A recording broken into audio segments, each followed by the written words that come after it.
একজন শিল্পী খিতা পারে না, চাইলে একজন শিল্পী অনেক কিছু চেষ্টা করলে আর্ট করিয়া বা নিজের হাতে তৈরি করি বানাইয়া দেখাইব।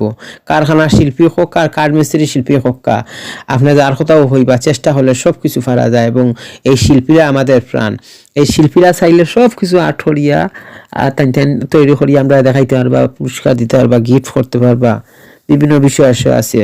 সম্মানিত বায়ু হল ও দেখলানি একজন শিল্পীয়ে কত সুন্দর দক্ষতার সাথে কাজ হররা, আর একটা লাকড়ির টুকরা দিয়া, মানে লাকড়ির কাঠের একটা টুমা দিয়া দেখো কি সুন্দরভাবে তাই আপেল তৈরি করবা। অরিজিনাল আপেল লাখান দেখতে লাগবো, কিন্তু খাইতে পারতা না। এগুলো আপনার যদি কোনো শোপিস হিসাবে রাখতে পারেন বা একটা ফ্যাশনের জন্য, সৌন্দর্যের জন্য, কোনো সময় যদি কোনো চারুকলা কোনো প্রতিযোগিতা হয়, চাইলে উদাহরণভাবে আপনারাও চাইলে করতে পারবা। এমন শিল্পীর কাছ থেকে শিকার অনেক কিছু আছে আসলে। বা হলে অনেক কষ্ট করা, আমরা এই শিল্পী হল হইলে আমরা বাংলাদেশের গর্ব। এরা বাংলাদেশের গর্ব, এরা আছে বলিয়াই আমাদের অনেক বিদেশের মানছি, আমরা চিনি, অনেক দেশের মানুষের কাছে আমরা সম্মান অর্জন করছি এই শিল্পী হলের বাইরে কারণে।